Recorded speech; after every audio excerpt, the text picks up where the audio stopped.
ଗଛରେ ପାଚେ ପଣସ ଗଛରେ ପାଚେ ପଣସ କାକରା ପିଠା କିଏ ଖାଇବ ଆସ ଖାଇବ ଆସ ଲୋ ରଜ ଦୋଳି ପରେ ବସ ବଉଳ ଲୋ ରଜ ଦୋଳି ପରେ ବସ। ଦର୍ଶକ ବନ୍ଧୁ ସମସ୍ତଙ୍କୁ କରୁଛି ମୁଁ ପ୍रणिपात माँ गेलु हांडीशाଳକୁ ଆପଣମାନଙ୍କୁ ବହୁତ ବହୁତ ସ୍ୱାଗତ। ଉପରୁ ପୁରା ମୁସୁମୁସିଆ ଭିତରୁ ପୁରା ନରମ ବିନା ପୁର ଦିଆ ପଣସ କାକରା ପିଠା ରଜ ଉପଲକ୍ଷେ ଆସନ୍ତୁ କରିବା ପ୍ରସ୍ତୁତ। ସିଏ ବି ପୁଣି ସବୁଠୁ ସହଜରେ। ପା ରଜରେ ପୋଡ଼ ପିଠା ସହିତ ଆଉ କୋଉ ପିଠା ଖାଇବେ? କାକେରା ପିଠା ଖାଇବେ? ठीक अच्छे बापा। दर्शक बंधु आज आम प्रस्तुत करवा पणसरे काकरा पिठा सी भी बिना पुरे बिना बेलिकी बहुत सहज उपाय तेबे आसतु आज प्रस्तुति आरंभ करवा। से आम नवा कि पाचिला पणस पणसर कोला भितर मंजी को काढ़ीदे। ये देखु ये जो पाचिला पणस पूरा पूरी अति पाचिनी हाल्का पाची ता भितर गोटे जरी परी चोपाटे थी काढ़े।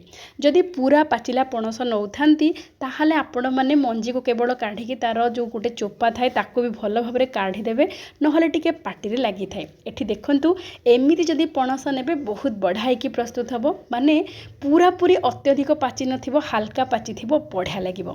ताको एबे आमे सब मंजी आ ता भितरर चोपाटी को काढ़ी देकी पूरा पूरी चिकन करके बाटी दबा। एठी देखंतु हमर पणस रस केते हेला आपण माने गोटे गिना साहाय्य मापिकी नेबे सब जिंस एठी मापिकी नेबे जे पूरा पूरी माप सहित कले काकरा पिठा बहुत बढ़ाई की प्रस्तुत हम। एठी देखंतु पणसर रस एठी गोटे गिना पूरा होईची से गोटे गिना पणस रस को आमे गोटे पात्र को देई देबा आ जेतिकी पणस रस नबा सेतिकी नबा पानी। जेहेतु गोटे गिना पणस रस ता सहित गोटे गिना पानी आ अधा गिना रु टिके अधिक मु नेची एठी गुड़। आपण माने टिके अधिक मिठा जदि चाहुथांती ताले आउ टिके अधिक पकेबे किंतु एई काकरा पिठा सहित आपण माने घोगुनी हो किंबा डालमा सहित खाई परिबे जदि हाल्का मीठा करेंगे। ता सहित मुझे जेहेतु बिना पुरे प्रस्तुत करी नड़िया को मुठी दे देची पूरा कोरिकी अध गिनारू टिके अधिक नड़िया कोरा ता सहित देसी घी गोटे किंबा 2 बड़ चामच बढ़िया बास्ना आसो ता सहित देदेबा स्वाद अनुसार लुण आउ गोटे तेजपत्र सहित किछि गुजराती आउ गोलमरीच को भल भाव टिके दरदर गुंड करके पकेबा बास्ना बहुत बढ़िया हम।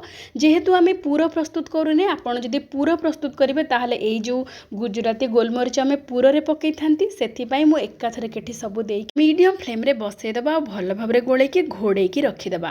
मात्र 3 ରୁ 4 मिनिट भितर मीडियम फ्लेम रे एई पानी बढ़ा भाव में फुटिबाकु लागिबो। ता सहित एठी देखंतु आमे गोटे गिना नबा सुजी आमे जेहेतु 2 गिना नहींचे माने गोटे गिना पणस रस गोटे गिना पानी से मुझे नहीं गोटे गिना सुजी ताने सुजी जेतिकी नेबे तार 2 गुण नेबे पानी। एठी देखंतु बढ़ा भाव में फुटिबाकु लागिलानी जो पणस रस गुड़ पानी ये सबू। तापर जेते बेले आपण माने सुजी को पकेबे सेते बेले जाल को पूरा पूरी कम करदे। प्रथम कथा भल भाव में टकमक होकी पानी फुटी सारिबा परे मीडियम फ्लेम रे तापरे पूरा पूरी कम जाल रे रखिबे। लो फ्लेम करि सारिबा परे आपण माने सुजी को गोटे हाथ रे पकेबे आ गोटे हाथ रे घांटुथिबे जहा फल रे कि ए जो आमे प्रस्तुत करिबा जंतणी बिल्कुल लम्स किंबा गेटा रहिबनी पूरा स्मूथ हेकी मिसी जिवो। एठी देखंतु तापरे जितेबेले देखिबे भल भाव में पानी सहित ए सुजी मिसी गलानी तापरे मीडियम फ्लेम करदेबे लो फ्लेम रो मीडियम फ्लेम रे मात्र 4 ରୁ 5 मिनिट पई बढ़ा भाव में रांधिदेबा फल रे ए धीरे धीरे सुखिबाकु लागिबो बा पूरा सुखिकी गोटे डो भलिया हेजिवो पूरा नरम डो भलिया प्रस्तुत हेजिवो। आपण माने तो विभिन्न प्रकार काकरा पिठा प्रस्तुत करुथिबे एमिते थरे पणस काकरा पिठा प्रस्तुत करंतु स्वाद पूरा पूरी जबरदस्त। एबे देखंतु भल भाव में जेतेबेले देखिबे चेक करिवे हाथ टिके नेकी जदि लागु नथिबो बढ़िया भाव में हांडी छाड़ाकू लगुव डो ताहले जानिबे हो गला। एबे आमे घोड़ेकी गैस फ्लेम को ऑफ करिकी 5 ରୁ 7 मिनिट पई छाड़ीदबा जहा फल कि से स्टीम रे बढ़िया भाव में सेट हो जंतणी। एठी देखंतु जेहेतु मु अधिक परिमाणर जंतणी टिके प्रस्तुत करिछि सेथिरु अधे मु एबे काकरा पिठा प्रस्तुत करिवि आउ अधाटा फ्रिज रे रखिदेवी। ए अधा जंतणी रे आमे प्रस्तुत करिबा पूरा फुला फुला नरम नरम काकरा पिठा। ए काकरा पिठा बनेबा एते सहज ना आपन को बेलिबार अछि ना आपण मानक किसी परिश्रम करार अच्छी देखु एमती छोट छोट गुला नहीं जाए जो अनुसार आपण मैंने काकरा पिठा प्रस्तुत करेंगे जो सैज्र से अनुसार आपण मैंने गुला को छोट छोट करके प्रस्तुत करदे तापर देखु केते सर्टकट मेथड रे आपण मैंने प्रस्तुत करेंगे काकरा पिठा गोटे तेल जरी ने जरीर अधा पटरे ये काकरार डोटी देकी ऊपर जरी कभर करके थाली रे एमती चापीदे काकरा पिठा पूरा एका सैज्र हवापाई गोटे टिफिन खोलरे एमती नहीं कि चापिकी बाहर करदेवे अवशिष्ट अंश गुड़िक ये देखु केते सुंदर पूरा पतला पतला काकरा पिठा गोटे सेकेंड रे गोटे काकरा आपण मैंने गढ़ी पारे देखिले तो केते सहज बिना पुर देकी भी एते स्वादिष्ट लगे आपण मैंने थरे निश्चय बनातु आ बनैबा बहुत सहज साधारणतः आपण मैंने जेतेबेले बिना पुर दिया काकरा पिठा प्रस्तुत करती आपण मैंने बेलती तापरे ग्लास रे किंबा गिनारे एमिति साइज हवा पई काटिके तापरे आपण मैंने छाणती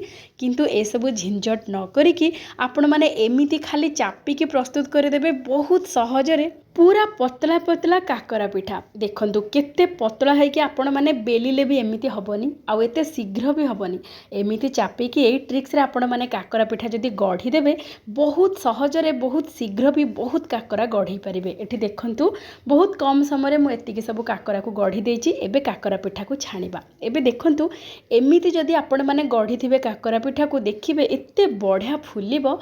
प्रथम ट्रिक्स हैला तेल को मध्यम जाल रे बढ़िया भाव में गरम करदे तापर ए काकरा पिठा को गोटी गोटी करके छाणीबे एका थरे के अधिक पकईदेवेनि देखंतु गोटे पकईबे जेतेबेले सेतेबेले जेहेतु तेल बढ़िया भाव में गरम हेतिबो आपण माने चटू साहाय्य रे तेल को से काकरा पिठा ऊपर पकईबे देखंतु केते बढ़िया पूरा बेलून परी फुली जाउची तापर उल्टई देबे बढ़िया भाव में दुई पट ब्राउन कलर हो गले काढ़ीदेवे नचेत आपण मैंने जितेबले काकरा पिठा को पकईबे ता ऊपर आपण मैंने चटू को टिके बाड़ेदेवे जहाँफल बढ़िया भाव में फुलीज दुई प्रकार प्रणाली आपण मैंने प्रस्तुत करें आउ एमती गोटे भी काकरा ना जोटा कि फुलबनी एते बढ़िया फुलिबो आउ तार ऊपरटी जितेबले पूरा पूरी आपण मैंने छाणी सारे ऊपर दुई पटू पूरा दुईटा लेयर किंबा दीटा जेमिति परस्त भलिया बाहर जोटा कि बेस बढ़िया लगे काकरा पिठारे। एठी देखंतु काकरा पिठा छाणी सारिबा परे आपण माने तेल को टिके चापी देबे जहाँ फल कि तेल सब निगिड़ी जीवो आउ एठी देखंतु काकरा पिठा केते सुंदर काकरा पिठा हेची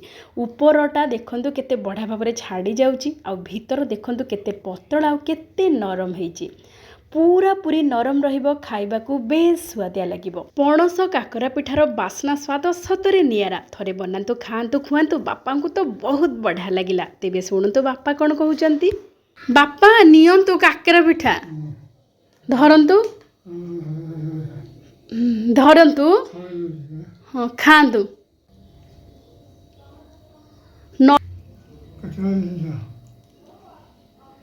केमिति लागुछि एटा बहुत भलो सुपर और एटा इति मुसमुसिया।